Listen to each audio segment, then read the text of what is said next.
Muy buenos días. Les damos la más cordial bienvenida a esta serie de seminarios que organiza el Centro de Investigación Olof Palme AC. Yo soy María Cristina Rosas y quiero darles la más cordial bienvenida para la sesión de hoy en la que vamos a estar revisando lo que es el impacto del COVID-19 en el medio ambiente y viceversa, claro. En esta ocasión nos acompañan tres panelistas, Mario Duarte Villarello, Ángel Eduardo Rivera y en unos momentos más nos acompañará Fernando Gual.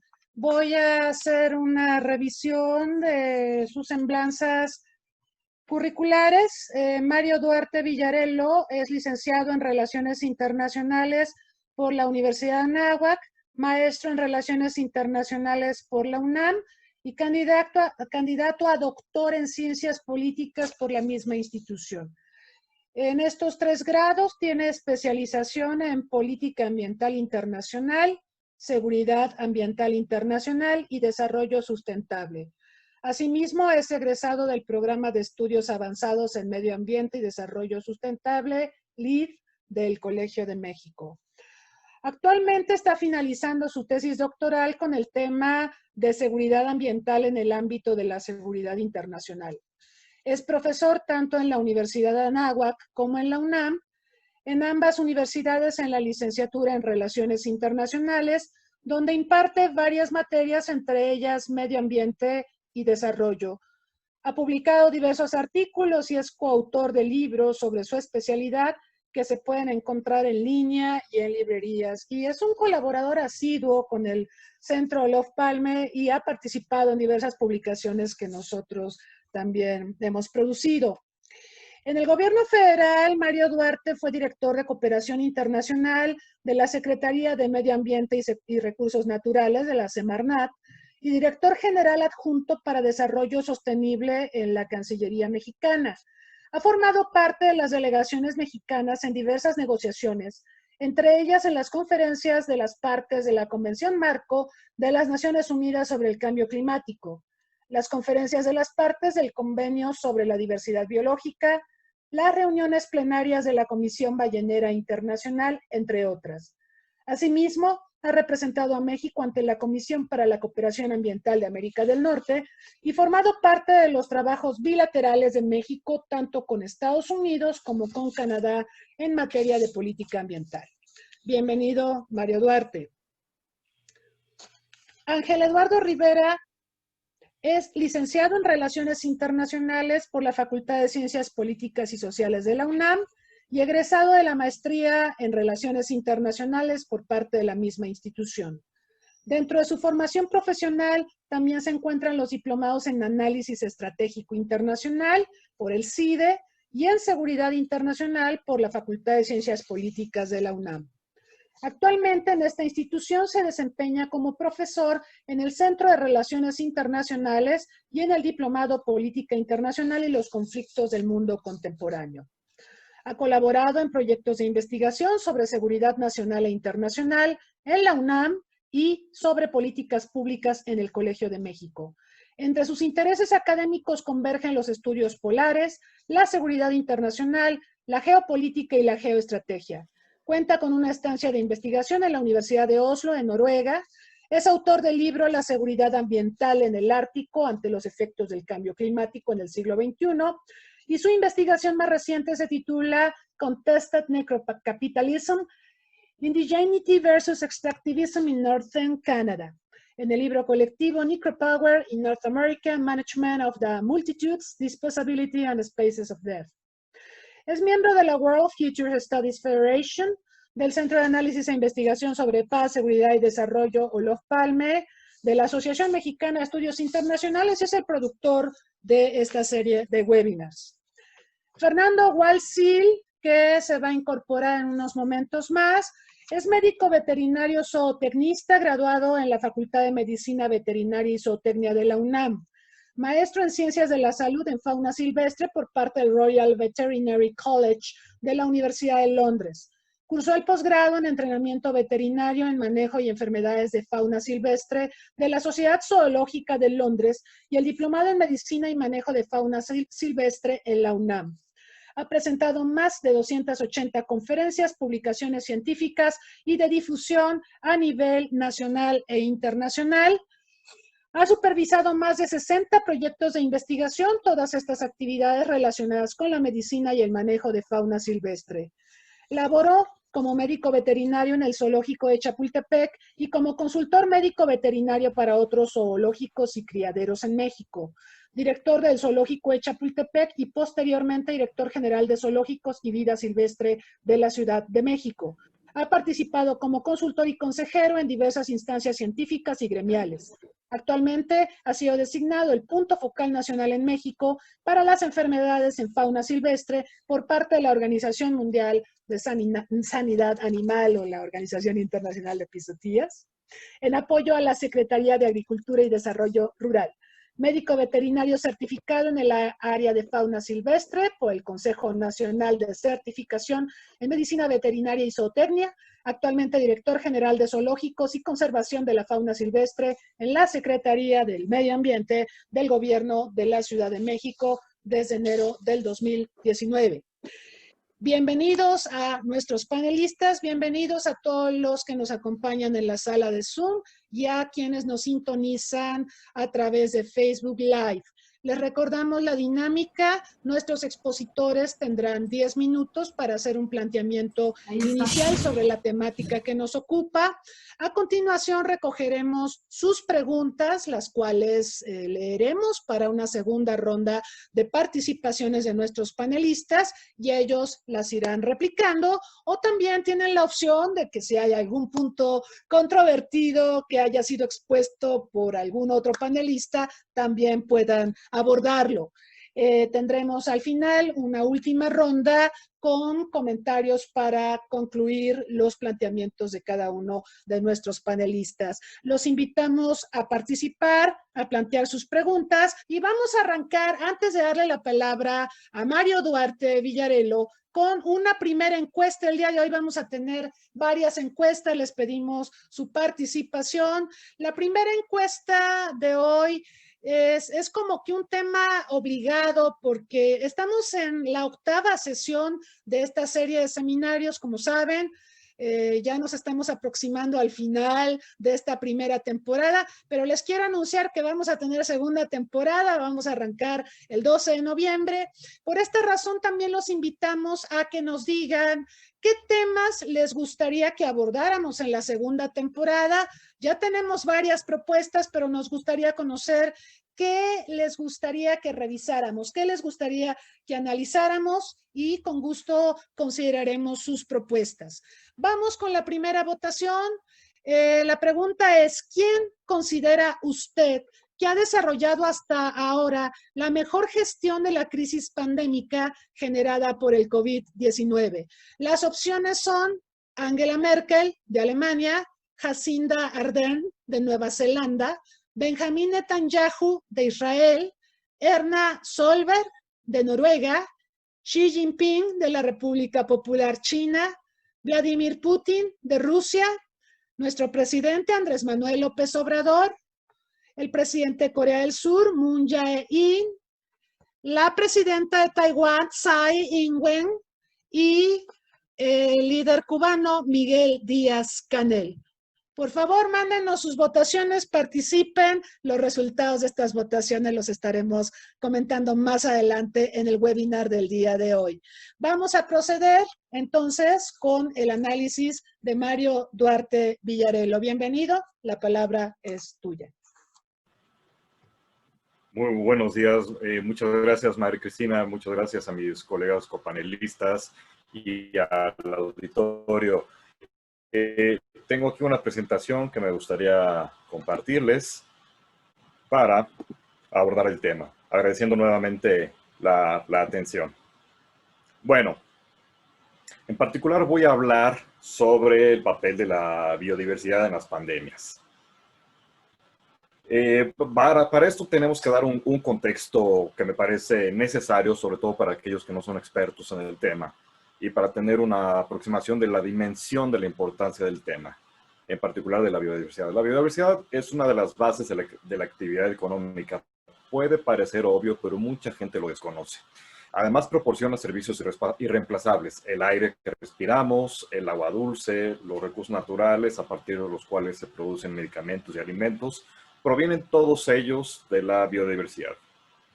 La biodiversidad también abarca la variedad genética, esto es muy importante, la variedad genética y a los ecosistemas acuáticos y terrestres. Tiene un inconmensurable valor intrínseco y paradójicamente la actividad humana, es decir, todo lo que realizamos todos los días, tiene un impacto muy fuerte sobre la misma y es su principal amenaza. Es decir, esta amenaza se expresa a través de la explotación irracional, el crecimiento demográfico, esto es muy importante señalarlo, el crecimiento demográfico, entre otras, además del aumento descontrolado de la urbanización. Bueno, para la gestión de las políticas sobre la protección de la biodiversidad, afortunadamente contamos con un instrumento muy importante que es el Convenio sobre la Diversidad Biológica. Este convenio, el CDB, conocido por sus siglas, es uno de los resultados de la Cumbre de la Tierra celebrada en 1992 en Río de Janeiro, Brasil. Y tiene la misión, la cito, de la conservación de la diversidad biológica, la utilización sostenible de sus componentes y la participación justa y equitativa de los beneficios que se deriven de la utilización de los recursos genéticos. Todo esto a través de la promoción de medidas que conduzcan a un futuro sostenible, futuro que, por supuesto, siguiendo las pautas actuales, cada vez es más huidizo.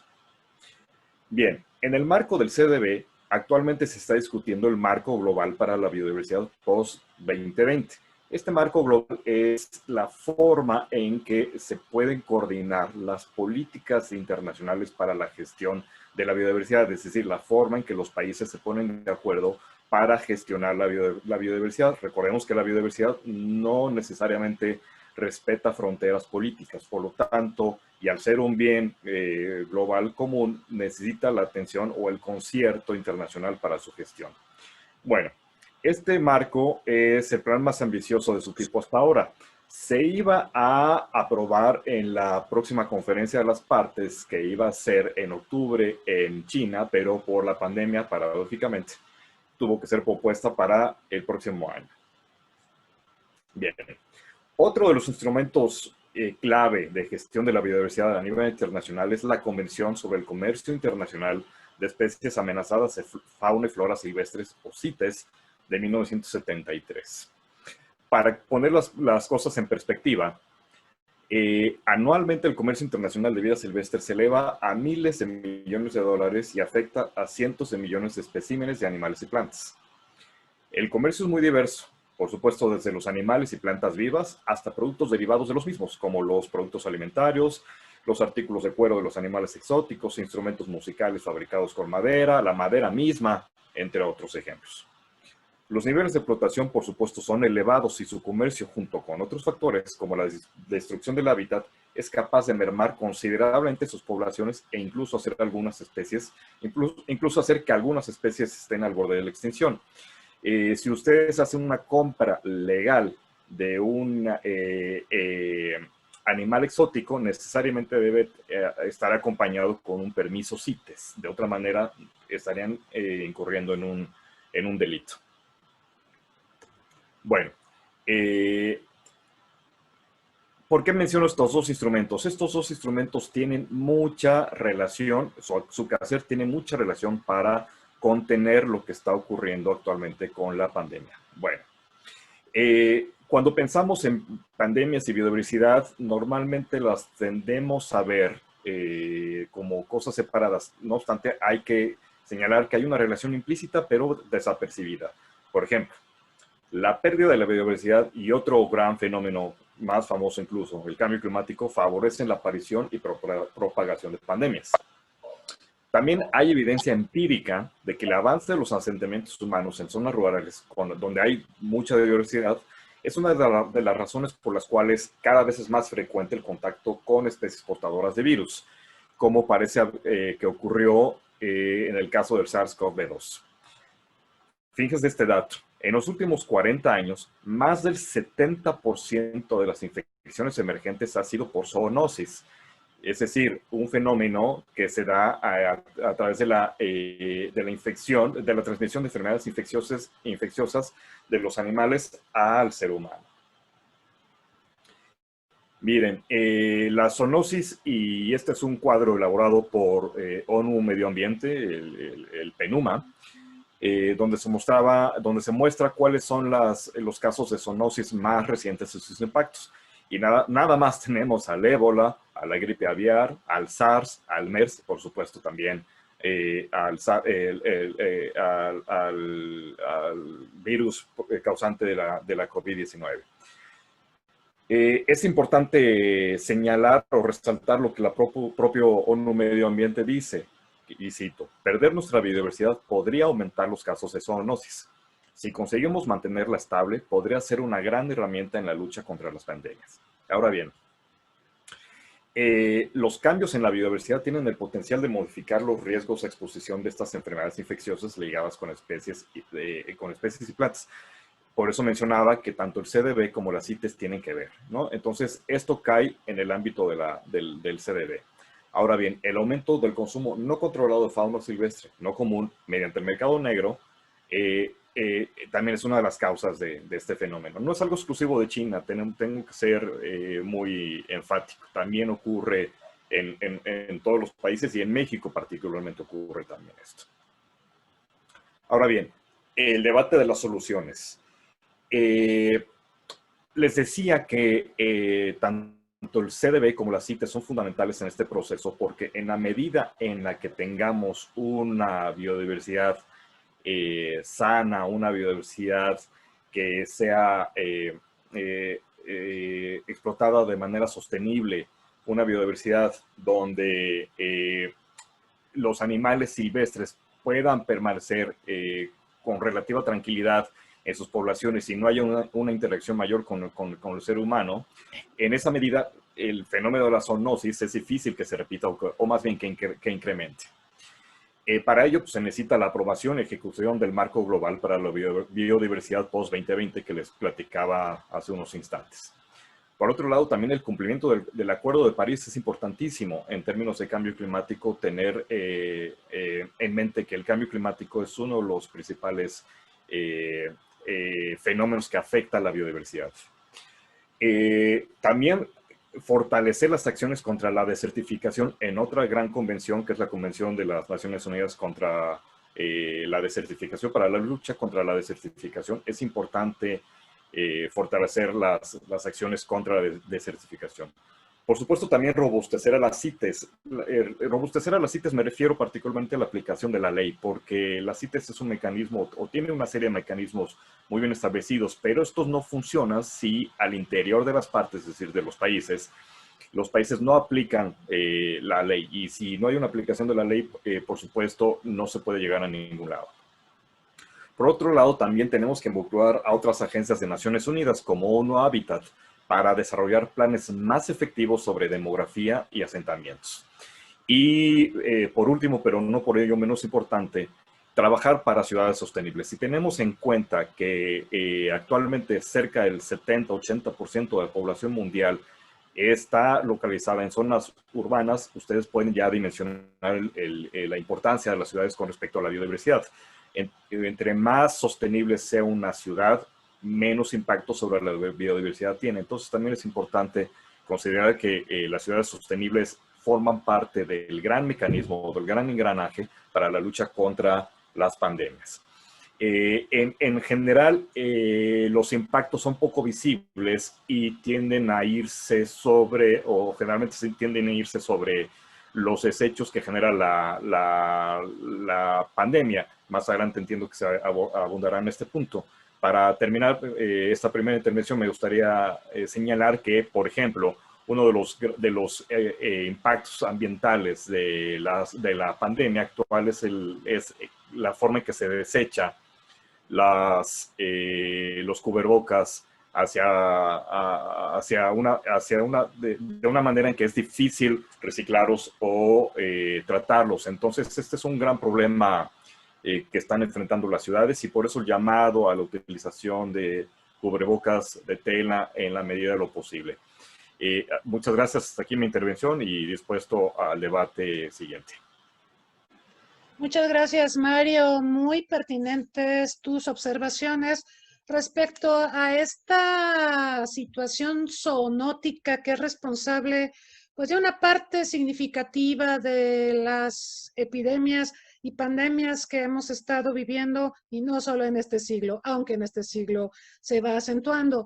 También muy pertinente la reflexión sobre todos los desechos que estamos generando en la pandemia. Recordarán, por ejemplo, que en la Ciudad de México, y ya se había hecho en otros estados de la República, recuerdo puntualmente el caso de Querétaro, donde se prohibió el uso de bolsas de plástico y se conminó a la población a utilizar bolsas reciclables. Después, con la pandemia, nos enteramos que las bolsas reciclables también pueden portar el COVID o pueden portar alguna situación que pueda afectar a la salud, y dijeron que debíamos regresar a las bolsas de plástico. Entonces, ha sido un poquito caótica la situación respecto al reciclaje y respecto a desechos y otros insumos que utiliza la población en el día a día. Pero de esto nos va a hablar más adelante Ángel Eduardo Rivera. Quiero reiterar la encuesta, la primera encuesta, porque pues todavía nos faltan votaciones de algunos de ustedes. ¿Quién considera usted que ha desarrollado hasta ahora la mejor gestión de la crisis pandémica generada por el COVID-19? Angela Merkel, Jacinda Ardern, Benjamin Netanyahu, Erna Solberg, Xi Jinping, Vladimir Putin, Andrés Manuel López Obrador, Moon Jae-in, Tsai Ing-wen o Miguel Díaz-Canel. Participen y, sin más, vamos ahora con Ángel Eduardo Rivera, por favor. Hola, buenos días a todos y a mis compañeros panelistas. Muchas gracias a la doctora María Cristina Rosas por moderar esta sesión, y a todos los que nos ven a través de Zoom y Facebook. Hoy me tocó estar del otro lado, entonces voy a comenzar. Como hemos venido viendo a lo largo de estas 8 semanas, el COVID-19 ha tenido un impacto negativo severo en la salud humana y en la economía mundial. Sin embargo, también resulta en una reducción de la contaminación debido a actividades sociales y económicas limitadas.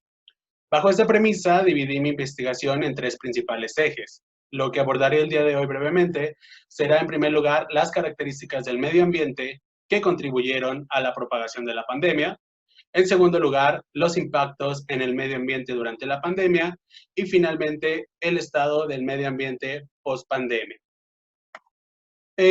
Para las características del medio ambiente que han contribuido a la propagación de la pandemia, en primer lugar, abordo los altos grados de globalización. Esto es, aumento en los flujos de transporte, tanto humanos como mercancías, es decir, turismo y comercio. En segundo lugar, lo que ya hablaba Mario, la depredación de ecosistemas para sostener el desarrollo capitalista, pero principalmente ha habido un aumento de la demanda de minerales energéticos para el mayor rendimiento de equipos electrónicos, tanto para consumo personal como para el sector aeroespacial. El segundo punto que abordo es el calentamiento global, principalmente la contaminación del aire. En un informe de la OMS de 2016 se indica que casi el 8% del total de muertes en el mundo se debe a la contaminación del aire. En este mismo informe se indica que muchas enfermedades respiratorias como la hipertensión, infartos, enfermedades cognitivas y mentales también están relacionadas con la contaminación del aire. La única diferencia es que estas enfermedades pueden no ser tan letales como el COVID-19 y no transmitirse de persona a persona. Otro efecto del calentamiento global es la propagación de enfermedades por el aumento del nivel del mar. Un incremento en los niveles del mar impacta la calidad del agua, lo cual lleva a más casos de enfermedades y a brotes de virus y bacterias. Niveles elevados de dióxido de carbono impactan igualmente en las fuentes de agua y alimentos, y como resultado pueden aparecer nuevas enfermedades. Aún más importante, los cambios en la ecología y la biodiversidad afectan a las poblaciones de vectores de enfermedades, lo cual potencialmente lleva a tasas más elevadas, no es el caso del COVID-19, pero sí de la malaria, dengue, encefalitis, hantavirus, chikungunya y más.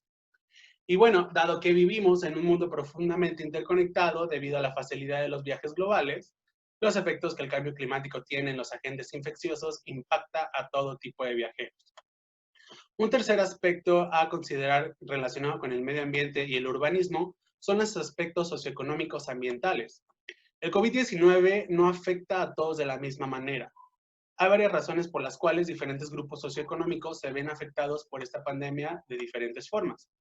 Entre los factores socioeconómicos a tomar en cuenta se incluyen la densidad de población, los entornos urbanos y rurales, el nivel de educación, el estilo de vida, el tamaño del hogar y los propietarios e inquilinos. Se ha indicado que los grupos con un nivel socioeconómico más bajo podrían estar en mayor peligro por la propagación del coronavirus, donde hay una mayor proximidad de las personas, redes de contacto más amplias y niveles más bajos de higiene. El segundo eje, impactos en el medio ambiente durante la pandemia. El cierre, la cuarentena debido al COVID-19 redujo las actividades de transporte, lo que resulta en un menor consumo de energía y una menor demanda de petróleo. Estos cambios en las actividades de transporte y la demanda de petróleo tienen un impacto significativo en la calidad ambiental. Yo dividí los impactos en positivos y negativos. El primer aspecto positivo es la calidad del aire. Esta, como ya deben de saber, es fundamental para la salud de las personas. Sin embargo, el 91% de la población mundial vive en lugares donde la mala calidad del aire excede los límites permitidos de acuerdo a la Organización Mundial de la Salud. Se ha establecido que antes del COVID-19, la emisión de CO2 se incrementó en 1% anual durante la década anterior. Los primeros estudios al inicio de la pandemia estimaron un impacto positivo sobre el medio ambiente. Los expertos en clima, por ejemplo, predijeron que las emisiones de gases de efecto invernadero podrían caer a proporciones nunca antes vistas desde la Segunda Guerra Mundial. Ha habido una reducción sustancial en la emisión de contaminantes atmosféricos debido a cierres forzosos que reflejan estilos de vida humanos basados en el alto consumo de combustibles fósiles en los países desarrollados. Las lecturas satelitales mostraron, por ejemplo, una disminución significativa de las concentraciones de dióxido de nitrógeno, el NO2, en ciudades como Roma, Madrid y París, las primeras ciudades de Europa en implementar estrictas medidas de cuarentena. Aquí cabe aclarar que, a pesar de que hubo noticias, ustedes las debieron haber visto, sobre la restauración de la capa de ozono en el Ártico, esta no está relacionada con el COVID-19. Este cierre de la capa de ozono es un proceso natural que pasa año con año debido al vórtice polar. El segundo impacto positivo es la reducción del nivel del ruido ambiental. El ruido ambiental se define como un sonido no deseado que puede ser generado por actividades antropogénicas, por ejemplo, actividades industriales o comerciales, el tránsito de vehículos de motor y melodías a gran volumen. El ruido ambiental es una de las principales fuentes de malestar para la población y el medio ambiente, provocando problemas de salud y alterando las condiciones naturales de los ecosistemas. Por ejemplo, la exposición prolongada a un nivel de ruido elevado puede provocar irritación, estrés, trastornos mentales, molestias, hipertensión, pérdida de concentración, insomnio, etc. Dicho esto, la imposición de medidas de cuarentena por la mayoría de los gobiernos provocó que la gente se quedara en casa. Con esto, el uso del transporte público y privado disminuyó significativamente. Además, las actividades comerciales se detuvieron casi por completo. Todos estos cambios provocaron que el nivel del ruido bajara considerablemente en la mayoría de las ciudades del mundo. Este punto lo dejo a consideración de ustedes porque no me dejarán mentir que ahora, trabajando desde casa, nos enteramos de ruidos, contaminación ambiental que pasa durante la mañana. No me dejarán mentir, la campana de la basura, el vendedor de gas, la niña del fierro viejo, los tamales oaxaqueños, etcétera, ¿no? También contribuyen al deterioro del medio ambiente. Ahora, no todo es positivo, también hay impactos negativos. El más preocupante son los desechos médicos. Los hospitales de Wuhan produjeron un promedio de 240 toneladas métricas de desechos médicos por día durante el brote, en comparación con su promedio anterior de menos de 50 toneladas. La gestión de los desechos médicos podría convertirse en un gran problema porque cuando 7 millones de personas de repente comienzan a usar una o un par de mascarillas al día, guantes de un solo uso y desinfectantes de manos, la cantidad de basura creada va a ser sustancial. Las mascarillas quirúrgicas además no deben usarse más de un día. Están hechas de materiales a base de plástico que son resistentes a los líquidos y duran mucho tiempo después de que se desechan, terminando en el océano o relleno sanitario.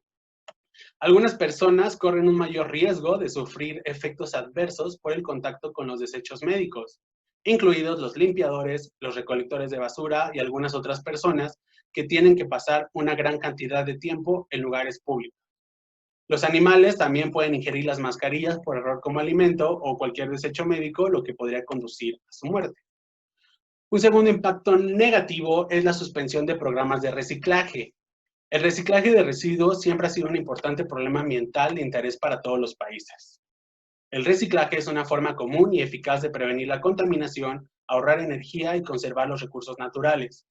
Como resultado de la pandemia en Estados Unidos, algunas ciudades suspendieron los programas de reciclaje porque las autoridades han estado preocupadas por el riesgo de propagar el virus en los centros de reciclaje. Otras naciones particularmente afectadas también retuvieron la gestión de residuos. China, caso contrario, pidió a las plantas de tratamiento de aguas residuales que fortalecieran sus rutinas de desinfección, principalmente mediante un mayor uso de cloro para evitar que el coronavirus se propagase a través de las aguas residuales. Sin embargo, no hay evidencia de la supervivencia de este virus en las aguas a través de las aguas residuales. Por el contrario, el exceso de cloro en el agua podría generar efectos nocivos en la salud de las personas.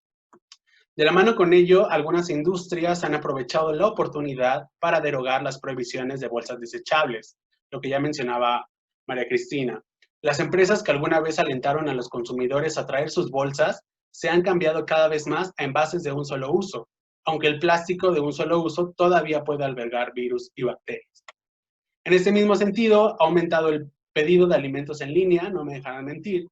Estos crecimientos están provocando un aumento de los residuos domésticos, tanto orgánicos como inorgánicos.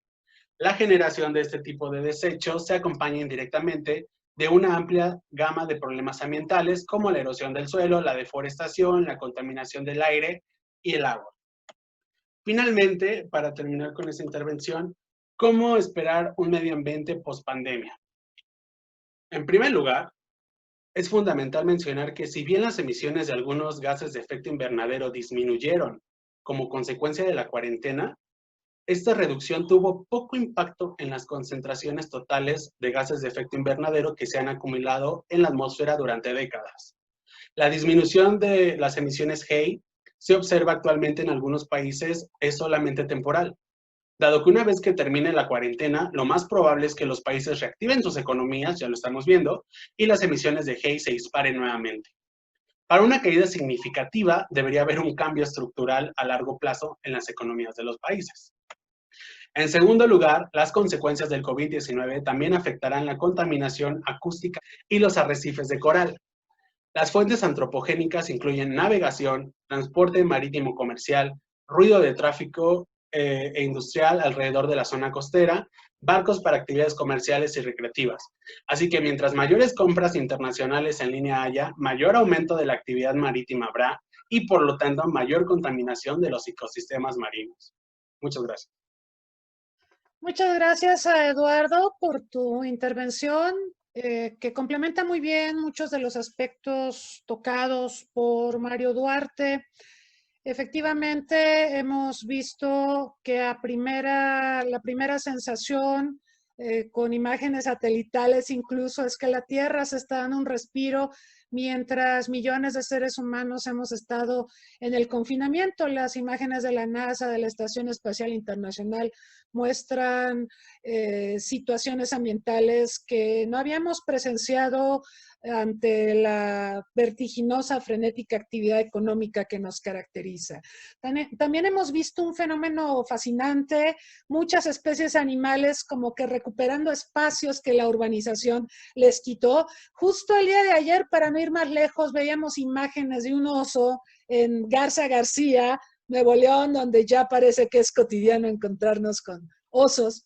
Un oso que se acerca donde están preparando un asado, agarra el trozo de carne y lo comparte con un osesno. Estas imágenes ya son recurrentes y hablan mucho también de lo que representa la urbanización. Ese es un tema en el que vamos a tener que abundar debido a que el mundo tiende a la urbanización. es una situación prácticamente irreversible. Hace 20 años el mundo era más rural que urbano, hoy el mundo es más urbano que rural y esta tendencia se va a acentuar en los años por venir con todas las consecuencias ambientales que ello supone. Así que tendremos mucha materia para analizar en sesiones futuras. Vamos a pasar ahora a darles los resultados de la primera encuesta. Quien se lleva las palmas es Jacinda Ardern, es considerada como quien mejor ha gestionado la crisis pandémica, seguida de, adivinen quién, de Angela Merkel, de Alemania, y luego tenemos un empate con el 13% entre Moon Jae-in, presidente de Corea del Sur, y Vladimir Putin, el presidente de Rusia. Ya en un plano secundario, con el 6%, figura el presidente de China, Xi Jinping, y Andrés Manuel López Obrador con 10%, y con el 3% tenemos un empate entre Benjamin Netanyahu, Erna Solberg y Miguel Díaz-Canel. Curiosamente, nadie votó por Tsai Ing-wen, que ha hecho una gestión formidable de la pandemia en Taiwán, pero quizá no tiene la cobertura mediática de los otros personajes. Muy bien, vamos a plantear la segunda encuesta antes de darle la palabra a Fernando Gual-Sil. La segunda encuesta es sobre zoonosis y medio ambiente, este tema que ha estado muy presente en la sesión de hoy. La pregunta es: ¿por qué es cada vez más estrecha la relación entre el medio ambiente y las epidemias y pandemias que aquejan a las sociedades? Las opciones de respuesta son: por las prácticas productivas de las industrias de los alimentos, por la urbanización creciente, por el consumo por parte de las personas de productos de origen animal, por el calentamiento global, por la reducción y o destrucción de los ecosistemas por las actividades humanas, porque Estados Unidos se retiró de los acuerdos de París, porque las sociedades carecen de educación en materia ambiental, porque la República Popular China se ha desarrollado muy rápido, afectando con ello el entorno ambiental, por la dependencia energética respecto a los combustibles fósiles, y la última opción es por el desarrollo de prácticas agrícolas intensivas que erosionan los suelos e impiden el desarrollo de los ciclos reproductivos naturales de las especies. Voten, no hay respuesta correcta, no hay respuesta equivocada, participen. Y ahora sí, vamos a darle la más cordial bienvenida a Fernando Gual-Sil, por favor. Bien, muchas gracias por la invitación. Es un tema que nos preocupa y ocupa a todos los involucrados, que en esta ocasión estamos involucrados todos enfrentamos esta situación, y tiene mucho que ver con esas prácticas que comentaba Mario y Ángel, y voy a procurar platicarles desde el punto de vista. Yo soy médico veterinario de formación y me he dedicado a la parte de enfermedades y manejo de vida silvestre. Ya lo comentaba Mario, hay una pérdida de la biodiversidad, a la par que hay un problema de cambio climático que es muy taquillero y todo el mundo habla del cambio climático, pues como que se ha perdido de vista que a la par está sucediendo la pérdida de biodiversidad asociada o no al cambio climático, pero es un problema igual, o para nosotros que nos dedicamos a la conservación de especies o aspectos relacionados con conservación, pues igual o más grave, ¿no? Hay una crisis de extinción y se calculan miles y miles de especies de plantas y animales que se extinguen cada año. Hay algunas que todo mundo ve una imagen del dodo y seguramente lo ubica. Bueno, son especies que dejaron de existir. La extinción es para siempre hasta el momento. Si el día que clonemos mamuts y hagamos parques jurásicos, pues a lo mejor podemos revertir parte de este daño que hemos hecho a la naturaleza, pero se están perdiendo esas especies. Y aunque el lobo de Tasmania y algunas otras especies que conocemos son de otras partes del mundo, en México también está sucediendo y hay muchas especies en México que están extintas, ¿no? Digo, la conservación es mantener la biodiversidad, precisamente, genética, diversidad de especies y del propio ecosistema, y hay actividades desarrolladas en el hábitat natural, que le llamamos in situ, o fuera del mismo, ex situ, aunque hay una nueva forma de ver esto, ¿no? A pesar de que lo más propio y lo más efectivo sería conservar el hábitat, pues quien se ha dado una vuelta a estos lugares remotos en donde la gente tiene que vivir y sobrevivir de esos recursos, pues no está fácil la cosa, entonces tenemos que buscar alternativas, ¿no?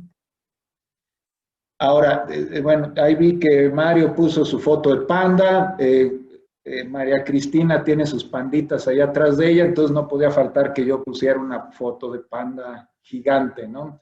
Es esto, Wii, que nació hace muchos años aquí en el zoológico y le sobrevive su hija. Todavía vive, en México hay 2 pandas gigantes, los más longevos fuera de China, y son los únicos pandas gigantes que no son propiedad de China. El resto de pandas que vean en el mundo, en cualquier zoológico del mundo, son propiedad de China. Estos nacieron aquí y pues todavía los podemos disfrutar, aunque son ya nuestras viejitas consentidas. Ahora que abramos el zoológico, pues vénganlas a visitar. Todavía no abrimos por esto de la pandemia. Bien, esta frase, para los que nos gusta la parte de enfermedades en vida silvestre, pues ya hace casi 100 años la mencionó Aldo Leopold, un naturalista de Estados Unidos que trabajó muchos años en México, escribió uno de los primeros libros de fauna silvestre mexicana por el conocimiento que tenía de este tema, y hablaba que el papel de las enfermedades en la conservación de la fauna silvestre se ha subestimado radicalmente. Esto lo dijo hace más de 70 años. Pues efectivamente se ha subestimado y hoy en día sabemos que algunas especies se han extinguido debido a enfermedades. Obviamente esto es muy complejo, no es nada más que les pegó una enfermedad y se murieron todos, sino que la destrucción del hábitat, la fragmentación del hábitat, todas estas causas de destrucción de hábitat y que afectan las especies, pues se conjuntan y a veces, como decimos, la puntilla son las enfermedades, ¿no? Entonces, ha habido brotes de cosas que no deberían de estar ahí, sarampión, que es una enfermedad del ser humano, hubo un brote en gorilas de montaña que puso en riesgo a los gorilas de montaña, que quedan menos de 800 y estuvieron a punto de extinguir una de las 2 poblaciones principales. Distemper de perros en focas, en hurones. ¿Qué están haciendo esas enfermedades ahí? Bueno, son estos cambios que hay y estos brincos de las enfermedades que dan de una especie a otra, incluyendo el ser humano, como lo estamos viendo, ¿no? Ahí pongo entre signos de interrogación, pues el COVID. El COVID pudiera ser causa de extinción de alguna especie, todavía no lo sabemos, apenas estamos estudiando un poco del COVID, todos los días salen noticias nuevas y aprendemos mucho de lo que está sucediendo. ¿Cómo se transmiten las enfermedades entre humanos, animales domésticos, silvestres? Bueno, hay muchas formas, hay vectores, hay insectos, hay contacto directo con ellos y como decía hace un momento, las enfermedades generalmente es un resultado de un cambio profundo en su medio ambiente y rara vez se deben a una sola causa, ¿no? Hoy en día, pues estudiamos las enfermedades infecciosas emergentes, que también mencionaba Mario. Hasta el momento, el VIH había sido una enfermedad emergente que había tenido un impacto gravísimo, era lo que más escuchamos. Creo que hoy en día ya lo desbancó el COVID, ¿no? Con lo que estamos enfrentando como una enfermedad emergente que al menos en nuestra época pues ha tenido un impacto mayor en diferentes aspectos que ahorita los vemos. Esta es una foto en Sabancuy, en Campeche. Estábamos muestreando algunas especies silvestres en la zona. Según yo sí se ve mi puntero, pero aquí atrás de un potrero con cebú, ganado cebú de producción, hay una línea de alambre de púas y atrás hay una selva preciosa, muy bien conservada, con tapir, con jaguar, con monos y todas las especies que habitan ahí.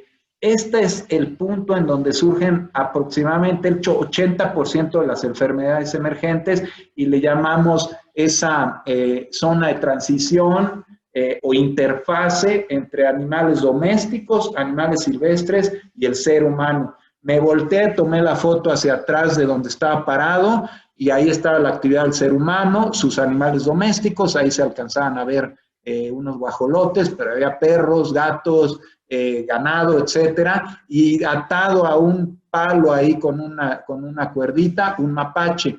Ese es el punto en donde brincan las enfermedades por el contacto estrecho que tenemos con la fauna silvestre y su entorno. De otra manera, jamás habríamos entrado en contacto con algunas de estas enfermedades. Hay artículos muy interesantes, como el de Jones de hace algunos años, que explica qué está pasando con este surgimiento y resurgimiento de enfermedades y dispersión, por supuesto. Hay muchas causas, como cambios en el hábitat, cambio climático, desplazamiento de vectores, contaminación, a veces fallas en la administración, un permiso mal habido, la importación de un animal que traiga garrapatas y que pueda contagiar esa garrapata alguna enfermedad zoonótica o una enfermedad grave para la producción, pues puede ser un problema, ¿no? Eso está, el comercio ilegal de fauna silvestre y su consumo, por supuesto, que es una causa de surgimiento, resurgimiento y dispersión de enfermedades. Y lo que estamos enfrentando ahorita, hay impactos en la salud pública, la gente no está viniendo a trabajar, está en riesgo, los estamos protegiendo, entonces hay ese impacto en la morbilidad, provoca discapacidad, cualquiera de estas enfermedades, hay mortalidad, por supuesto, altísima. Otro impacto, por supuesto, que en la economía, que es lo que se viene de ahora en adelante, a lo mejor más impuestos para pagar los medicamentos, hay otras formas de obtener, pero puede haber un impacto importante en el que ya lo está viendo en el gasto público, ¿no? Y por supuesto en el aspecto como veterinarios que nos interesa, junto con la salud del ser humano, pues la salud animal, hay pérdida en la producción, disminución en la salud y el bienestar animal, que es algo que nos concierne, y en la conservación de especies y en esa biodiversidad, ¿no? Estos son los impactos del surgimiento, resurgimiento de enfermedades. Ahora, una parte importante, ¿por qué preservar la biodiversidad? Pues simplemente porque es la base de la vida en la Tierra, ¿no? De ahí obtenemos bienes tangibles, pero algo todavía más importante a veces que esos bienes son los servicios ecosistémicos, los servicios ambientales que le llamamos, y uno de ellos muy específico, no da tiempo a hablar de todo, pero uno de los servicios ambientales que nosotros como veterinarios promovemos y damos a conocer es el amortiguamiento de enfermedades. Entre más grandes son esos parches remanentes de selva, menor riesgo de enfermedades. El por qué, pues tiene que ver con ese efecto o hipótesis de la dilución de enfermedades por parte de la biodiversidad. Entre más sana está la biodiversidad, más variabilidad de especies hay en un ecosistema sano, menos posibilidad tenemos de enfrentar una garrapata. Este es un ejemplo de enfermedad de Lyme, borreliasis, en el que se ha demostrado que entre más sano está el ecosistema, con más especies, comunidades de especies, menos posibilidades de que esa garrapata muerda a un animal que tiene la enfermedad. En cambio, en los ambientes que están trastornados y están diezmados por nuestras actividades, proliferan especies susceptibles de estas enfermedades muy asociadas a nuestras actividades, como ratas, ratones. En este caso, esos ratones son susceptibles a la enfermedad, la transmiten, y entre más abundantes son, más posibilidad tiene que esa garrapata que nos muerde a nosotros haya mordido a un ratón. Entonces, entre más sano es nuestro ecosistema, menos posibilidad de que enfrentemos una enfermedad como la que estamos viviendo o sobreviviendo.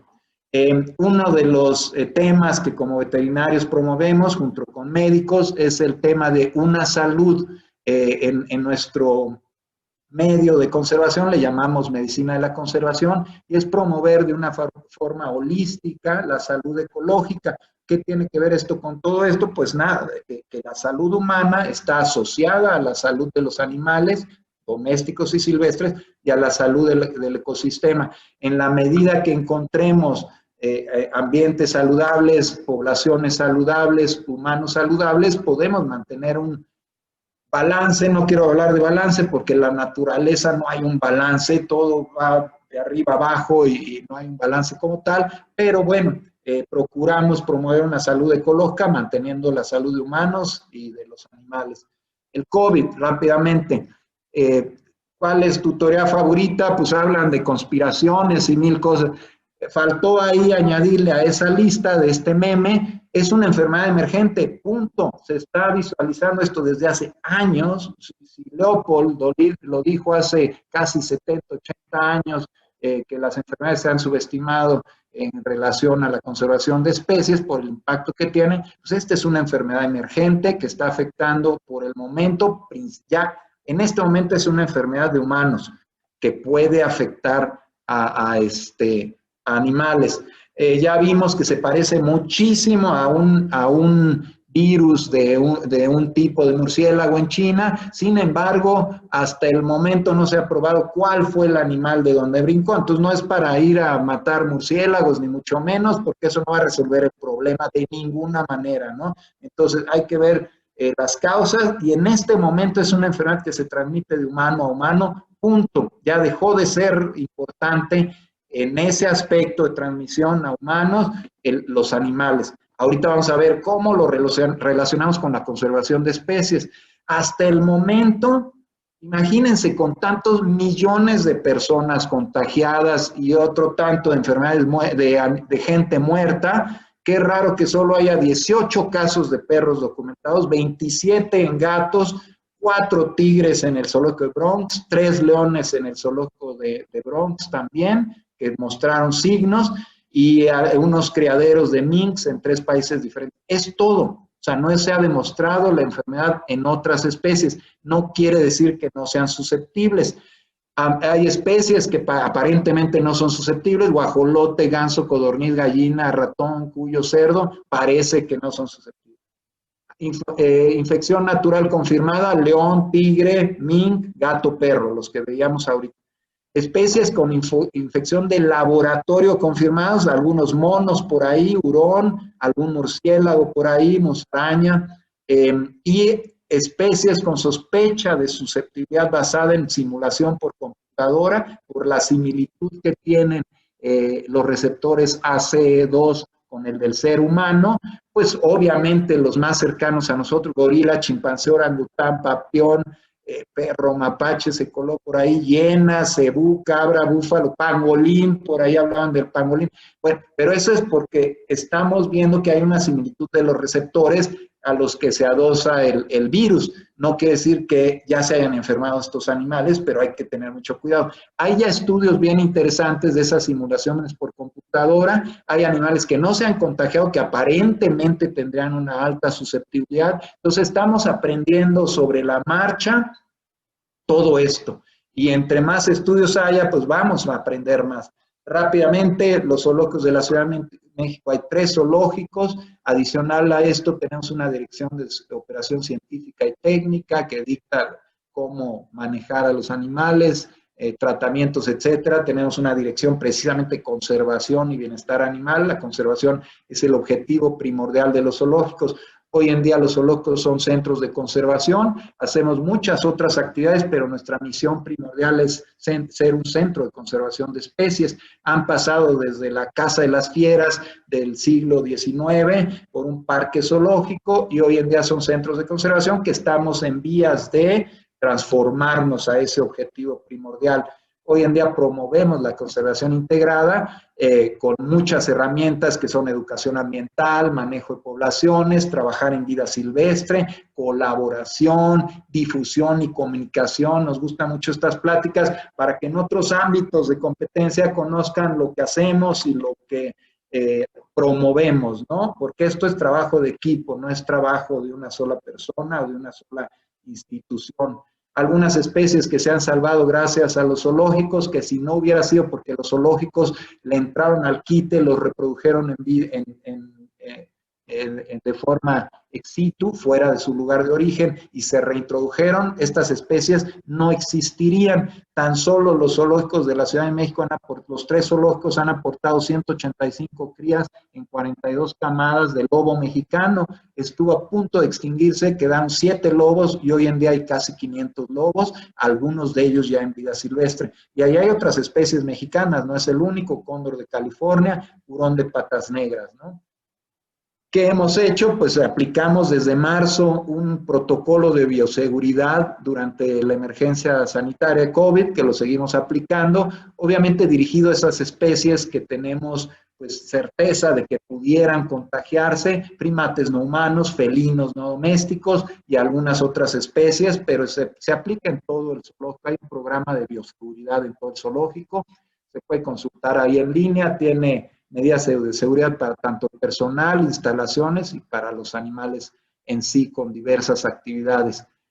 ¿Qué hacen los zoológicos hoy en día para promover este concepto de una sola salud, una salud, medicina de la conservación?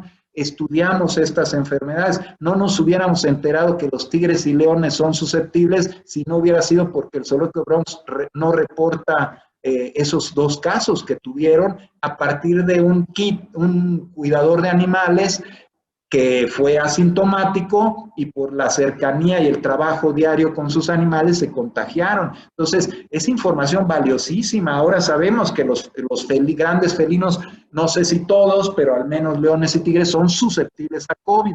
¿Qué impacto puede tener esto en la conservación? No lo sabemos. ¿Qué tal si se contagian tigres en vida silvestre y se mueren por COVID?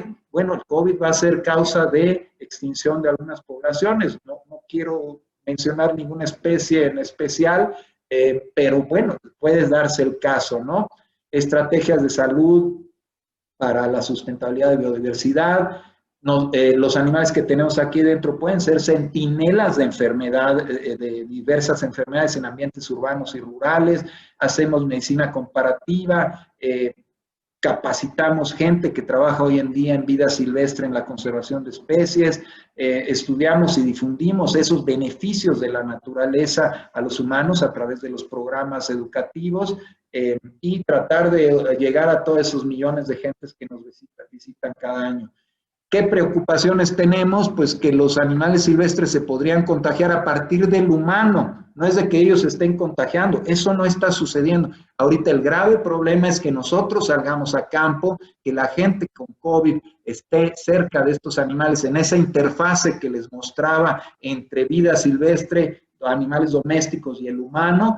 Ese es el punto en donde pudiera surgir un problema, que el COVID pudiera brincar a otra especie y que pusiera en riesgo la conservación de esta especie. Ya hay lineamientos para trabajar en campo, cuidarse mucho entre humanos, que el equipo de campo no se contagie entre ellos, pero que no vaya a brincar esa enfermedad hacia los animales que estamos estudiando y que estamos tratando de conservar. Entonces tenemos que ser muy cuidadosos, ¿no? Les digo, hay algunos lineamientos, hay que buscar fuentes confiables de información. Hay mucha información basura en el internet de que te dicen que si te haces enjuagues de sal en la boca ya te salvaste del COVID con agua con sal. Híjole, hay que buscar fuentes adecuadas de información. Hay mucha información ya disponible, pero seguimos aprendiendo de esto. Entonces, hoy en día, pues lo primordial sería difundir este mensaje de qué está pasando, por qué está pasando, cómo podemos evitar otra pandemia de esta magnitud. Hace rato, no nada más pasa en China con sus mercados que le llaman húmedos, con animales silvestres para venta. En México hay contacto con estas especies de diferente forma, hay extracción de fauna. Obviamente hay todo un sistema de unidades de manejo para la conservación de la vida silvestre, UMAS, en donde se producen animales silvestres a veces para venta, para consumo, pero eso no tiene nada que ver con la extracción ilegal de especies que sigue sucediendo en México y otras partes del mundo, y ahí es donde puede brincar una de estas enfermedades.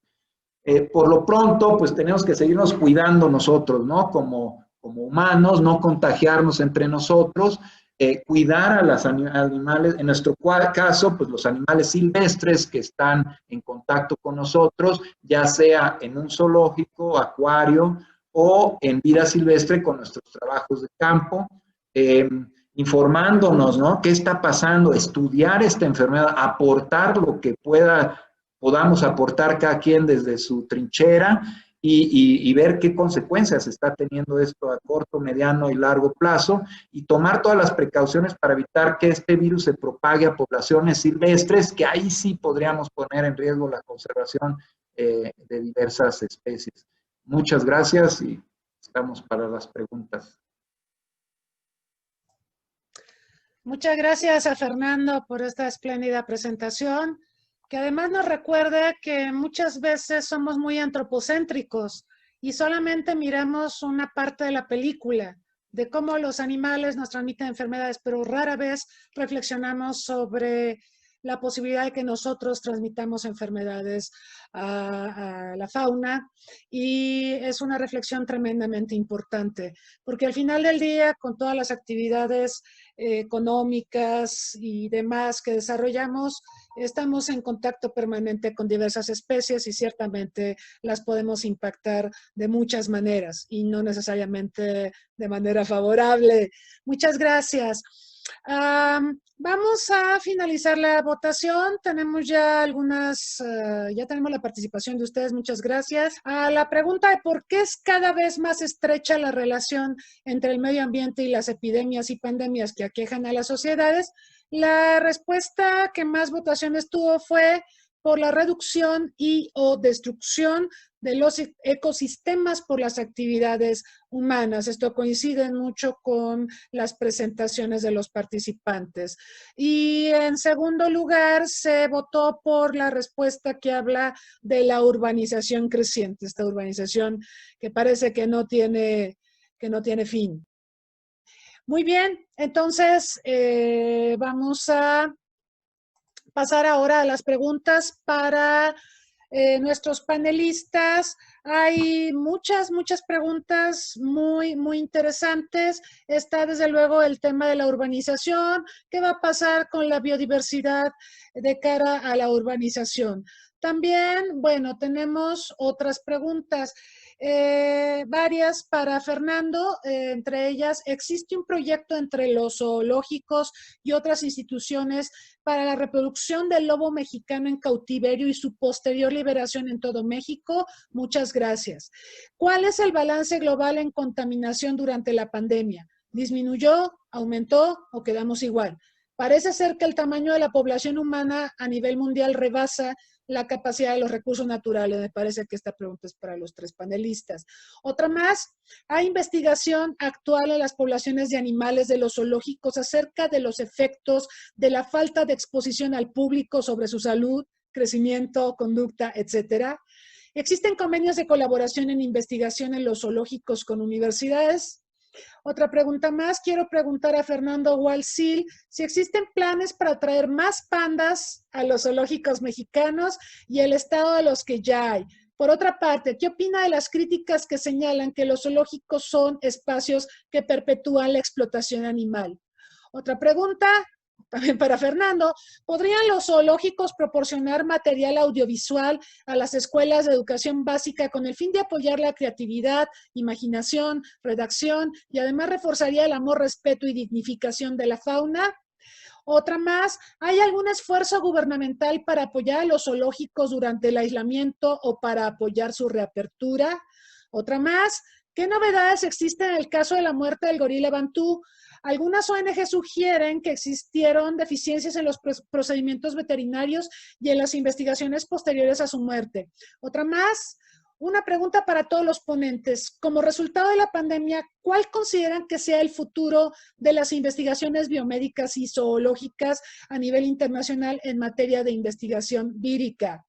Otra más, ¿qué pasa con esos bioparques que también tienen animales en cautiverio? ¿Cuentan con todos estos protocolos o pueden equipararse a un circo y quién los regula?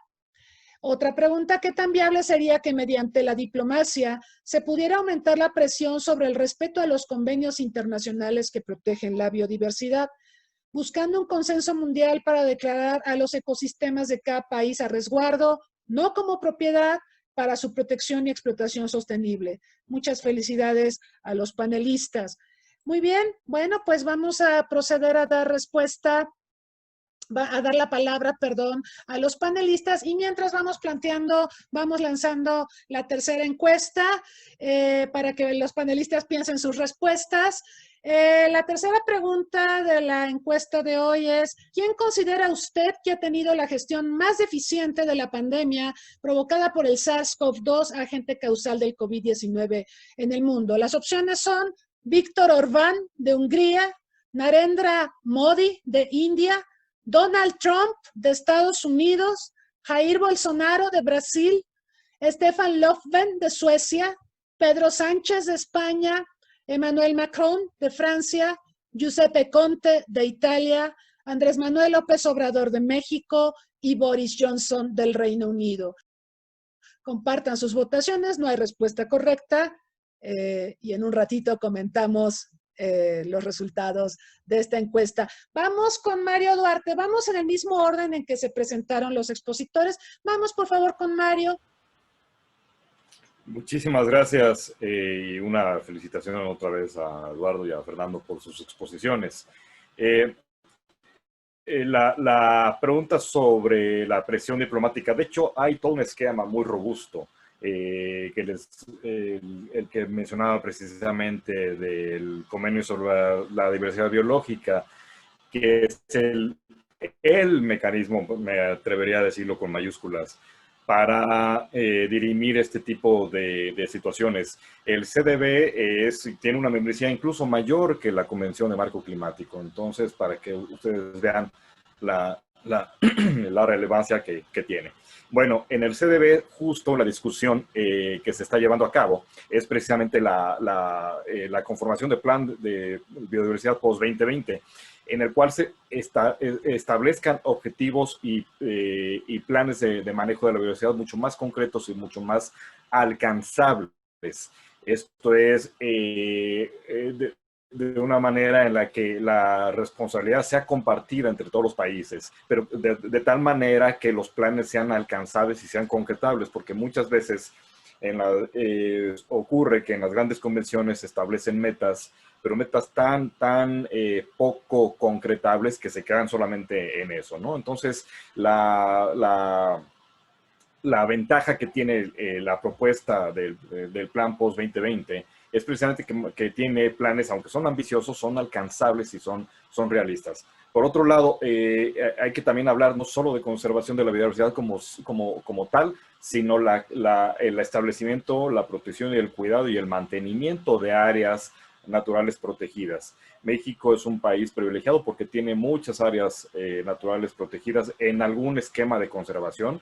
En algún esquema de conservación me refiero que hay de mayor o menor permiso para tener determinadas acciones. Es decir, hay áreas en las que no se puede hacer absolutamente ninguna actividad económica y hay otras en las que se permite, o hay áreas de manejo mixto. Bueno, estas áreas son importantes porque permiten precisamente el amortiguamiento entre las zonas urbanas y las zonas naturales, y lo que ya lo explicaba muy bien Fernando, estas zonas son las que permiten precisamente que haya este amortiguamiento entre las especies exóticas y las especies domésticas, particularmente ganado, que el ganado es precisamente es uno de los más susceptibles a estar muy cerca de estas zonas de amortiguamiento. Bueno, pues entre más áreas protegidas hay y donde hay un manejo más eficiente, sobre todo, y también tenemos que decirlo, asociado al presupuesto que se le asigne,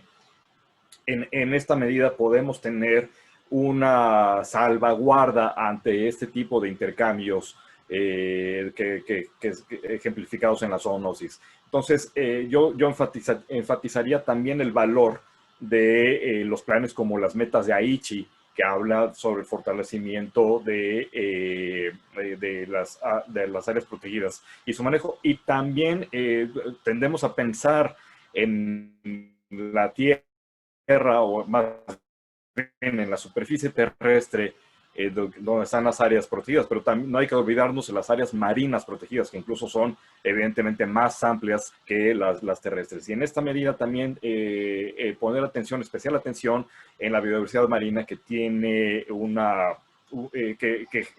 que tiene una importancia aún mayor, y sin embargo no se nota tanto, y que también de ahí proviene gran parte del alimento diario que se consume en este planeta. Entonces, eso también es para dejar un poquito a la reflexión. Muchas gracias, Mario. Eduardo, por favor.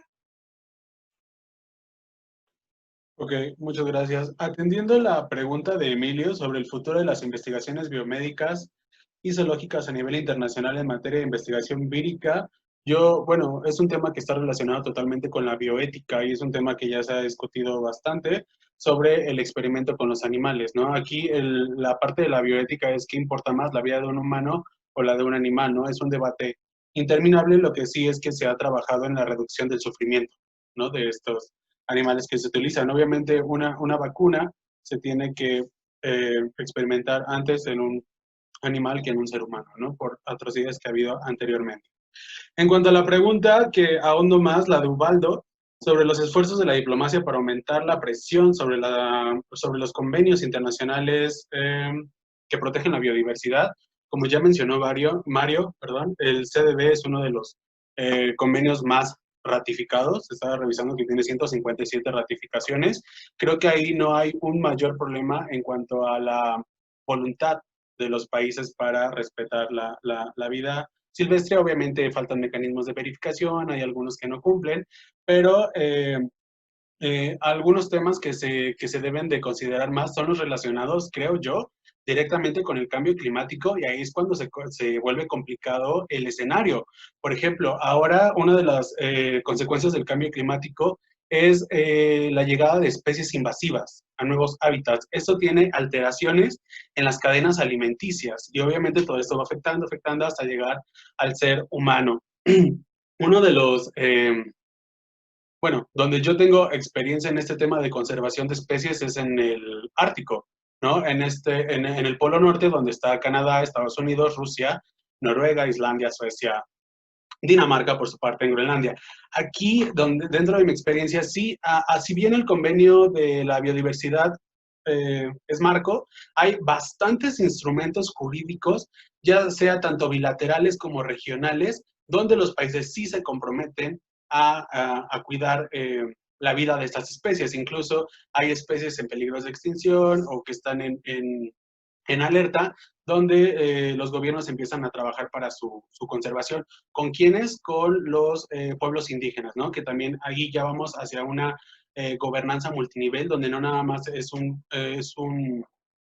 una cuestión gubernamental, sino también otro tipo de actores, organismos no gubernamentales, etcétera. Donde yo veo que la diplomacia tiene problemas, por otro lado, es hacia los esfuerzos para conservación del medio ambiente y cambio climático. Ya lo vimos, ¿no? Lo vimos desde el protocolo de Kioto. El protocolo de Montreal tuvo su relativo éxito, pero el protocolo de Kioto tuvo problemas, ¿no? Estados Unidos nunca ratificó, Japón se salió, Canadá se salió, ¿no? Después vino la Convención de la Tierra de 2012, donde incluso los mismos países que promovieron este número de organismos internacionales tampoco asistieron, ¿no? Estados Unidos no asistió. Alemania, por otro lado, un país que es muy aplaudido por su gestión, etcétera, tampoco asistió a la Convención de la Tierra de 2012. Después tuvimos los acuerdos de París de 2015, todos estaban muy emocionados, que era un hito histórico, que era la segunda parte del protocolo de Kioto, pero yo no vi gran relevancia. Si el protocolo de Kioto no sirvió porque había de servir una segunda parte de este protocolo, además de que el país más contaminante se salió una vez entrado Donald Trump. Y eso es una característica del multilateralismo de los gobiernos estadounidenses, ¿no? Los neoconservadores.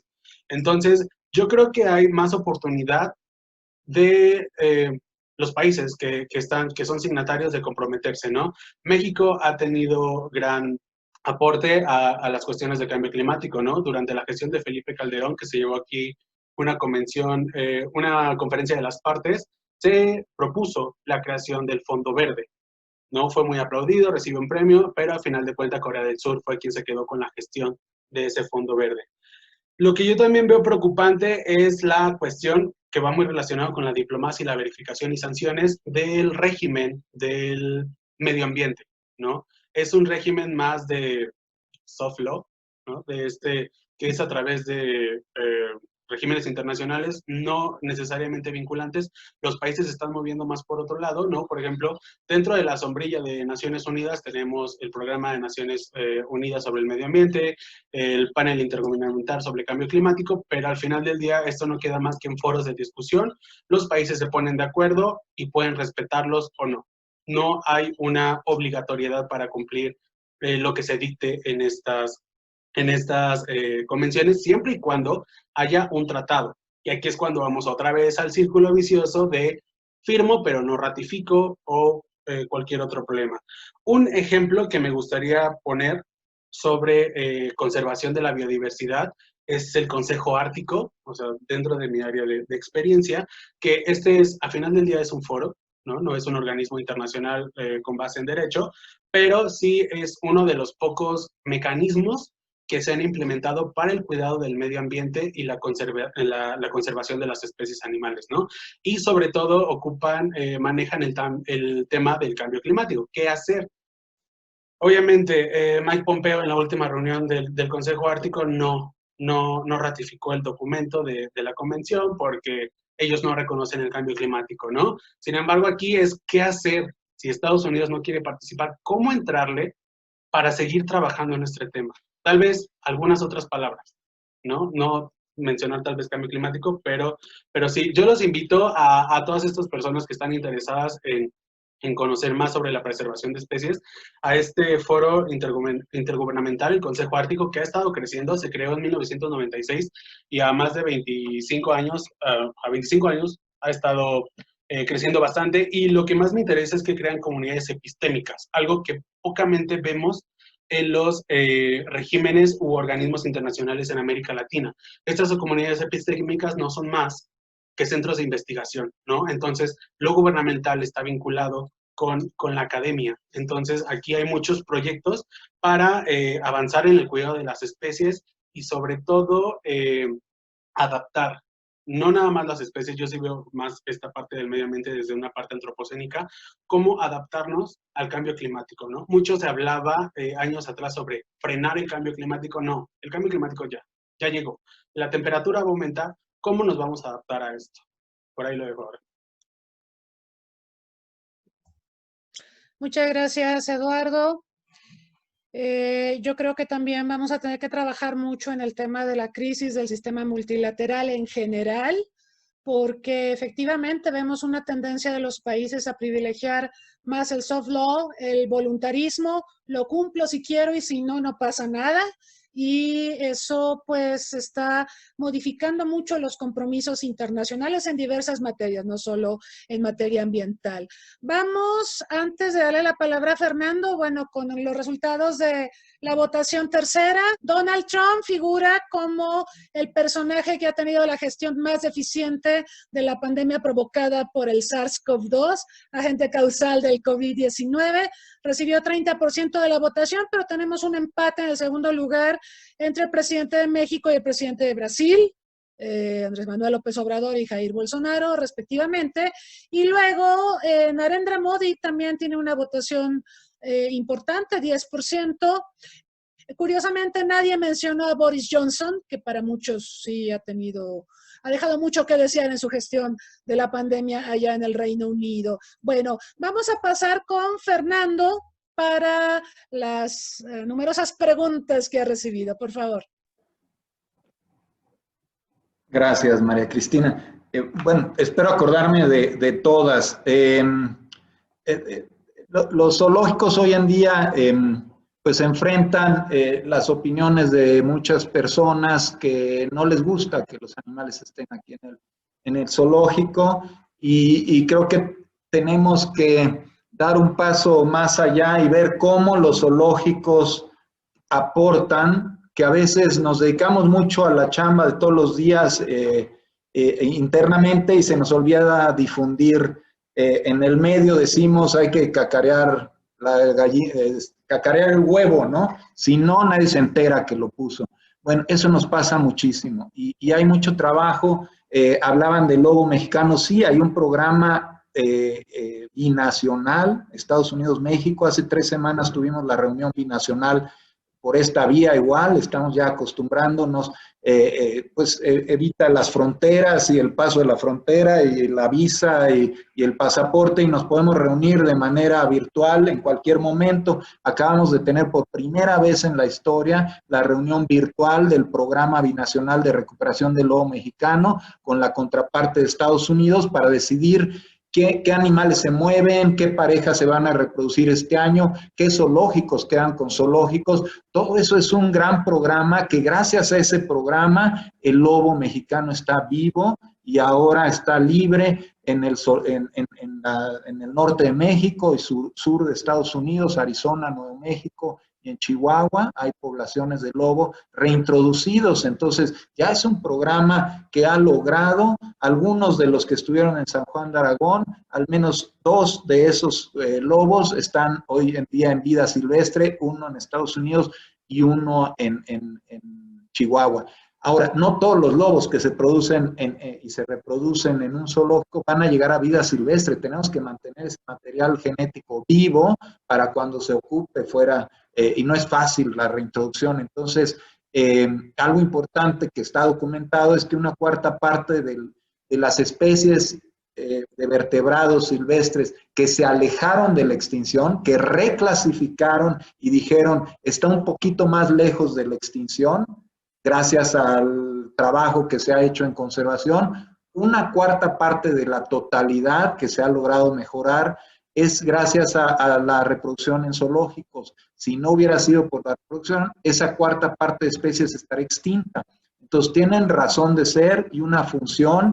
El hecho de intentar cerrar zoológicos pues nos quita esa herramienta de conservación que para algunas especies fue indispensable y fundamental, y de no haber sido por el trabajo que se hace en estos animales bajo cuidado humano en zoológicos y acuarios, no existirían. Entonces tienen razón de ser. Obviamente tenemos otra parte de educación ambiental que es una herramienta para la conservación y tenemos muchos programas. Por ahí mencionaban que si hay material audiovisual, estamos a punto de sacar con esto de buscar nuevas formas de llegar a los visitantes, pues vamos a sacar rallies virtuales y un recorrido virtual de cada zoológico, de las diferentes áreas para los niños que no pueden venir al zoológico. Increíble que a veces vienen niños del DIF que viven en la periferia de la Ciudad de México y que jamás habían tenido oportunidad de venir al zoológico y tienen 10, 12 años.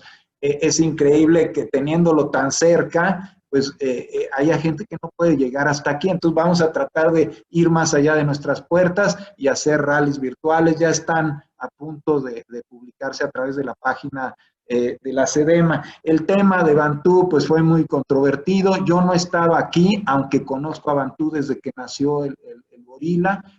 Me tocó trabajar con sus padres, acoplarlos, ver que se cruzaran y tuvieron cría después de que el macho supuestamente era estéril y por eso se regaló a México básicamente, prácticamente para exhibición, y aquí pues le fue muy bien y hasta tuvo una cría de un animal estéril. Entonces las condiciones en que estuvo ese animal y el acoplamiento, etcétera, fueron las adecuadas hasta para reproducirse. La reproducción es un índice de bienestar. Y pues que se reproduzca un animal es un lujo para esos animales. Ahora, el gorila murió de una fibrosis miocárdica, es un problema que no sabemos, es una fibrosis, se sustituye el músculo del corazón por material fibroso, obviamente no tiene una buena conducción, una buena contracción, y los gorilas mueren de fibrosis miocárdica. No es el único caso en el mundo. A los 6 meses o unos meses después de que murió Bantú aquí, en un zoológico en Estados Unidos, sacrificaron una hembra por el mismo problema, que se les convulsionó durante una revisión en anestesia y decidieron sacrificar a la hembra porque las secuelas iban a ser gravísimas. ¿Alguien se enteró de ese caso? Nadie. Las noticias fueron, estamos muy tristes, los veterinarios, los biólogos, lamentamos mucho, manden sus fotos de cuando conocieron a esa otra gorila, y punto, porque no es fácil trabajar con estos animales, y pues la única opción era sacarle una biopsia de corazón, que en la biopsia yo creo que se nos podría haber muerto. Entonces, es difícil el diagnóstico en estas especies, y pues la fibrosis miocárdica se presenta no nada más en México, en todas partes del mundo donde hay gorilas, hay casos en muchos de ellos, y muchos han muerto de esta. Se está estudiando el problema y hay gente abocada a estudiarlo. Este fue un caso que se presentó aquí, muy mediático, y que bueno, no hay vuelta para atrás con esos padecimientos muy específicos en gorilas en este caso. Nosotros nos morimos de infartos, los gorilas se mueren de fibrosis miocárdica, no es el único caso. Hay planes con China, obviamente se nos paró toda no la comunicación, pero sí los acuerdos a los que pudiéramos llegar con China. Vamos a retomarlos, va a haber una ceremonia muy pronto con la Embajada China, y estamos muy al pendiente de seguir trabajando con ellos. Es una cuestión difícil de hablar de pandas, pero hay buena apertura de la embajada ya. Un poquito antes del COVID ya habíamos empezado a trabajar en eso. Y los bioparques, bueno, hay todos los zoológicos, bioparques y como lo quieran llamar en México, están regulados por la Semarnat, por la Dirección General de Vida Silvestre. No hay zoológico, acuario que pueda operar si no tiene un permiso de Semarnat y un plan de manejo en el que nosotros nos comprometemos a manejar de tal o cual manera, a dar tal dieta, a calendarizar actividades. Si no está aprobado, no podemos operar. Entonces, tenemos un registro ante Semarnat, todos los zoológicos, bioparques, etcétera, y a través de la Profepa, pues nos hacen revisiones constantes. Si hay alguna denuncia, van y revisan y ven que estemos haciendo las cosas. Si hay alguna variación del plan de manejo, nos hacen la indicación. Ahorita estamos a punto, todos los zoológicos, de entregar un reporte anual de actividades. Nosotros entregamos constantemente. Estamos regulados plenamente, entonces, por Semarnat, y todos tenemos un registro de unidad de manejo para la conservación de la vida silvestre, o de PIMS, predios que manejan fauna silvestre de manera confinada en Semarnat. Entonces, todos tenemos que cumplir con un plan de manejo y las regulaciones que nos indican. Y ya no me acuerdo de más preguntas, pero bueno, aquí andamos al pendiente. Muy bien, Fernando, muchas gracias. Excelente la noticia de los panditas y de las negociaciones con China, porque, bueno, efectivamente, como lo comentaste, China hace un negocio ahora de la diplomacia del panda, lo renta, y si nace un bebé en los zoológicos, el bebé es de China también, pero ojalá podamos tener una buena negociación con ellos, porque esos panditas nos los regaló Mao como un obsequio en reconocimiento a toda la gestión de Echeverría, porque apoyamos mucho a China para que fuera reconocida diplomáticamente por la comunidad internacional. Por eso son nuestros, pero... Algo importante que nadie sabe, o más que los que estamos aquí en el medio, es que México retribuyó ese regalo. Fue un regalo cuando escogieron ciudades del mundo y países clave. Y curiosamente, pues México está entre ellos. Fue Londres, Washington, Madrid, Berlín. Hubo varios que dijeron, este es un regalo de China al mundo cuando se abrió al mundo China, ¿no? México fue uno de ellos, ¿no? Por eso consideran pues, la relación con México muy importante. Pero nosotros retribuimos ese regalo. Nosotros le regalamos un tiempo después 2 tapires nativos de México, una pareja de tapires, una pareja de manatíes, una pareja de xoloescuincles, 50, si mal no recuerdo, ajolotes de Xochimilco y otro tanto de peces ciegos de San Luis Potosí, una cosa. Entonces retribuimos con creces ese regalo, pero a veces eso nadie lo sabe. ¡Qué maravilla! Gracias, Fernando, el dato es formidable. Muy bien, vamos a entrar a la etapa final de nuestro seminario. Realmente ha sido un seminario formidable, las participaciones de nuestros ponentes son fabulosas y antes de entrar a la etapa de conclusiones, vamos a la última encuesta del día de hoy.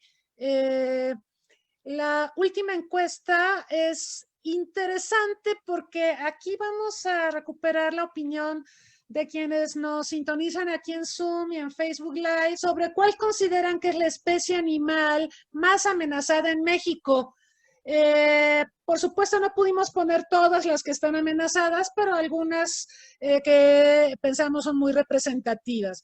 Las opciones son la vaquita marina, totoaba, el ajolote, el águila real, el lobo gris, la guacamaya roja, el jaguar, la tortuga caguama y el ocelote. Por favor, apóyennos con sus votaciones y vamos a ir pasando a las conclusiones de nuestros participantes. Por favor, Mario, una reflexión final. Muchas gracias, María Cristina. Simplemente llamar la atención de la importancia que tiene la conservación de la biodiversidad para evitar la transmisión de este tipo de enfermedades, pero lo que quiero enfatizar es que no podemos ser ingenuos. De hecho, la biodiversidad se consume todos los días. Hay una frase del doctor José Sarucán que dice que desayunamos biodiversidad, vestimos biodiversidad, consumimos biodiversidad.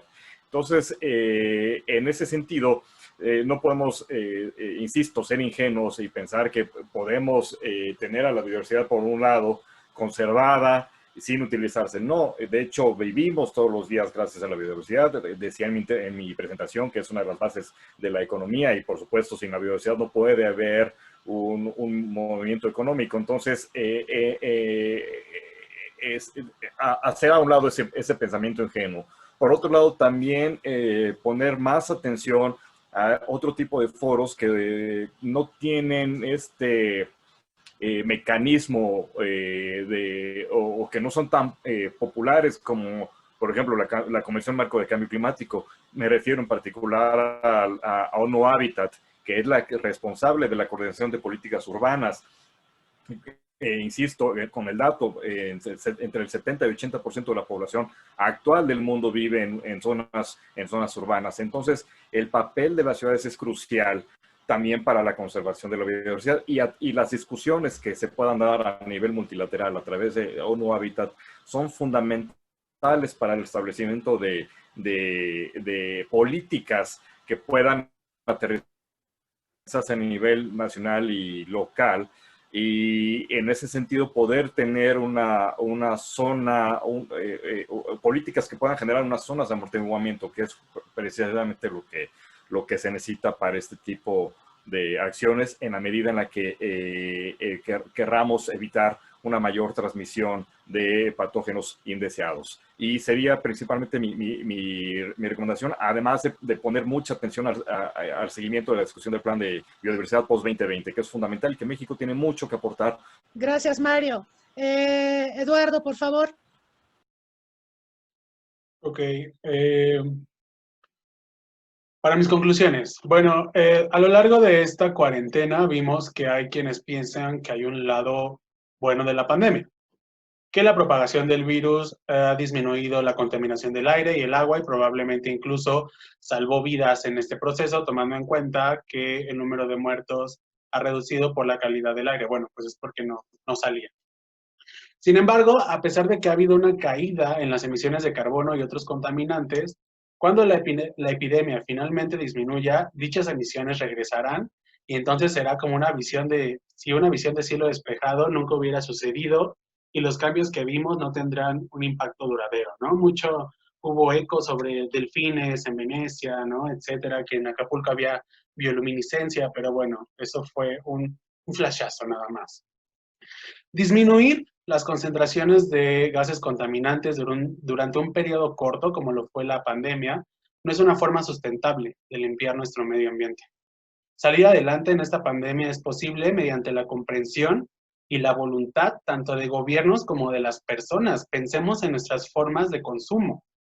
Y aunque el COVID-19 fuera una mejora a corto plazo, un pequeño respiro para el planeta, tenemos que encontrar formas de utilizar los recursos naturales y vivir en armonía con ellos de forma permanente. Si esto no se logra, a medida que avancen los años y haya más pandemias, estas seguirán siendo oportunidades para la naturaleza. Cierro con una cita de 3 investigadores indios que llegaron a la conclusión de que, aunque la vacuna contra el coronavirus no está disponible, el coronavirus en sí mismo es la vacuna de la Tierra y nosotros los humanos somos el virus. Muchas gracias. Gracias, Eduardo. Vamos a cerrar la última encuesta y a dar los resultados. 43% votó porque la especie animal más amenazada en México es la vaquita marina. Por cierto, alguien me mandó un mensaje en Facebook y me pregunta que si todavía existe la vaquita marina. Es una tragedia, ¿verdad? En segundo lugar, votaron por totoaba. En tercer lugar, por ajolote. En cuarto, por águila real. El jaguar, ahora que está pues muchas obras de infraestructura en ciertas partes de la República Mexicana, pues está acaparando también la atención. La tortuga caguama y el quetzal son las especies que fueron mencionadas como las más amenazadas en nuestro país. Vamos a pasar para el cierre con Fernando Gual, por favor. Gracias, Cristina. De ahí de la encuesta, pues sí, efectivamente la vaquita está documentado que está de alrededor de 600 ejemplares hace algunos años. Hoy en día hay aproximadamente, supuestamente, una estimación es de 30, entonces está a punto de extinguirse. Me da gusto que nadie votó por el lobo mexicano, pues precisamente el lobo mexicano empezó con 7 ejemplares para su recuperación y hoy en día hay más de 500. Eso es un logro inicialmente de los zoológicos y luego de colaboración entre gobiernos, entre instancias federales, locales, etcétera, para lograr su reintroducción, y hoy hay casi 500 lobos. Entonces me da gusto que así lo aprecien. Pasó de estar probablemente extinto en vida silvestre a en peligro de extinción. Ese es un brinco mayúsculo. Y el mismo brinco sucedió con el cóndor de California, que a partir de 27 ejemplares en México se extirpó. No existió el cóndor durante 70, casi 80 años, porque lo acabamos, destruimos su hábitat, etcétera. Hoy en día hay 42 volando en vida silvestre, 5 de ellos nacidos aquí en Chapultepec y que hoy en día están libres en su entorno, pero gracias a que los zoológicos se pusieron las pilas y han trabajado arduamente para reproducirlos de forma ex situ, bajo cuidado humano en zoológicos, y gracias a eso existe todavía el cóndor, una especie fósil que le llamamos, que convivió con mamuts y mastodontes y tigres dientes de sable, y estamos logrando recuperarlo. También pasó de probablemente extinto en vida silvestre a en peligro de extinción. Ese es un brinco que muchas especies nunca dieron y se extinguieron. Entonces, también hay que ver que los zoológicos están aportando a la conservación con otras funciones de educación, etcétera. De lo del COVID, pues no es ni la primera ni la última. Así que esto lo vamos a tener que enfrentar año con año, ya sea influenza o le llamamos COVID o SARS-CoV-3 o 4, quién sabe cuántos enfrentaremos coronavirus en el futuro. Entonces tenemos que aprender mucho de esto. Estamos aprendiendo, lo estamos viviendo y eso es una ventaja para nosotros. Estamos enfrentando esta pandemia de diferentes formas, algunos de mejor manera que otros. Sin embargo, estamos aprendiendo sobre la marcha. Algunos nos cuestionan a las autoridades, ¿y por qué no previeron eso? Híjole, ¿cómo vamos a prever ese contagio que se empezó a acelerar y que brincó de un momento a otro, de un país a otro, y a la magnitud con la que estamos viendo? Hay que aprender sobre esto y sobre la marcha ir mejorando protocolos, implementando otras actividades, etcétera, pero hay que aprovechar esto que estamos enfrentando y que lo estamos viviendo, ¿no? Para la próxima, para enfrentar de mejor manera la próxima enfermedad emergente que seguramente pasará pronto, ¿no? Lo estamos previendo desde que dijo Aldo Leopold hace casi 80 años, las enfermedades tienen un impacto en la conservación y no lo estamos viendo desde el punto de vista de los animales, pero desde el punto de vista de los humanos, pues ese impacto que tenemos en nuestro medio ambiente y esa presión sobre esa interfase animal-humanos, que cada vez está más presionado y cada vez la frontera la empujamos más hacia ellos, no hacia nosotros. Ese es ahí es donde están surgiendo el 80% de las enfermedades emergentes y es donde tendríamos que estar estudiando, viendo, haciendo estudios de diferente índole para ver dónde va a brincar la próxima pandemia, ¿no?, de este tipo. Y pues hay que aprender mucho de esta y aprovechar que la estamos viviendo independientemente de todo lo que la estamos sufriendo también, ¿no? Muchas gracias por la invitación. Muchas gracias, Fernando. Efectivamente, esta no es la última pandemia, es la segunda que tenemos en el siglo y seguramente habrá más. Entonces hay que aprender rápido. Y como lo comentábamos en aquella sesión sobre fenómenos naturales y gestión del riesgo de desastres, hay que aprender. Cuando fue el terremoto del 85 aprendimos, creamos protección civil, empezamos a hacer simulacros, o sea, de todo lo malo aprendimos y empezamos a hacer cosas para estar en mejores condiciones ante los siguientes fenómenos naturales. Algo similar vamos a tener que hacer respecto a epidemias y pandemias. Quiero agradecer nuevamente a nuestros panelistas, a Mario Duarte, a Ángel Eduardo Rivera, a Fernando Walsil por esta espléndida sesión. Estoy de acuerdo y estarán de acuerdo conmigo todos los participantes que nos acompañaron en Zoom y en Facebook, en que ha sido una sesión memorable, muy rica, que nos deja un grato sabor de boca y también muchos temas que seguramente tendremos que seguir revisando y analizando en las siguientes semanas, meses, años por venir. Les agradezco a todos, los invitamos para la siguiente sesión, la penúltima sesión de la próxima semana, que versará sobre los organismos multilaterales y la crisis que están teniendo, sobre todo los que tienen que ver con temas de salud, por ejemplo, la Organización Mundial de la Salud, ahora que el multimencionado Donald Trump decidió abandonar a esta institución en plena pandemia. Entonces, los invitamos a acompañarnos, a compartir también con nosotros sus propuestas temáticas para futuras sesiones, para la segunda temporada de estos seminarios y, de nuevo, gracias por el favor de su atención. Buenas tardes, saludos.